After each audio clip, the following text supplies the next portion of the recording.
Hi hello నమస్తే welcome to Telugu 360.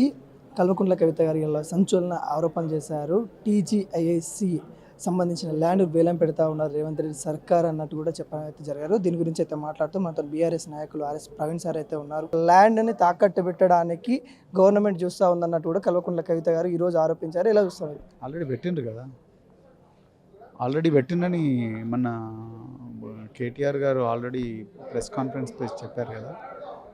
So ఇది మొత్తం కూడా రాజ్యాంగ వ్యతిరేకము, ప్రజా వ్యతిరేకము, ప్రజల ఆస్తులన్నింటిని కూడా ప్రజల అనుమతి లేకుండా ఇష్టం వచ్చినట్టు తాకట్టు పెట్టడం అనేది రాష్ట్రాన్ని మరో శ్రీలంక చేయడంలో భాగమని నేను అనుకుంటున్నాను. అంటే ఎలా చూస్తూ ఉన్నారు అంటే రాష్ట్ర భూములకు సంబంధించిన భూములను తాకట్టు పెడితే కానీ రాష్ట్రాలను నడిపించలేని స్థితికి తెలంగాణ దిగజారిందా అని అంటే ఏం చెప్తారు?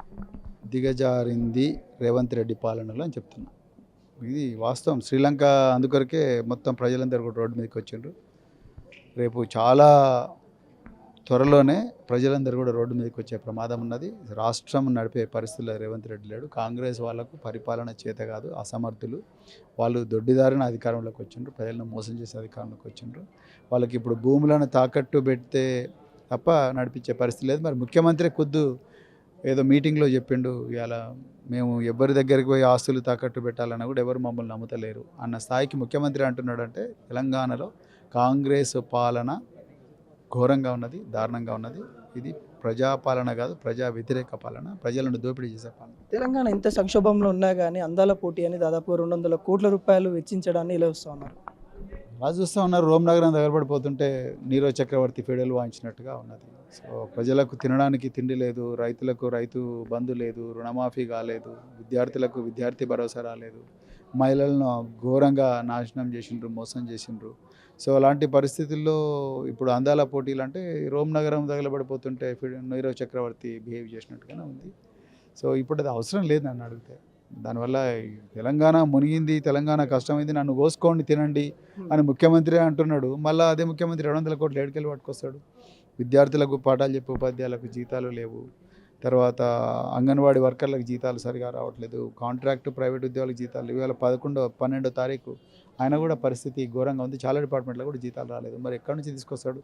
మరి ఇదే ముఖ్యమంత్రి మరి ఫార్ములా ఈ ఆనాడు కేటీఆర్ గారు ఫార్ములా ఈ 45 కోట్లు ఖర్చు పెట్టి రాష్ట్రాన్ని ఒక మొబిలిటీ వ్యాలీ, ఒక ఎలక్ట్రిక్ వెహికల్ క్యాపిటల్గా మారుస్తామంటేనేమో ఆ రోజు అబ్జెక్ట్ చేసి ఏసీబీలో కేసు పెట్టిన రేవంత్ రెడ్డి ఇవాళ మరి ఆయన ఏమాన్సర్ చెప్తాడు? అందాల పోటీకి 200 కోట్లు.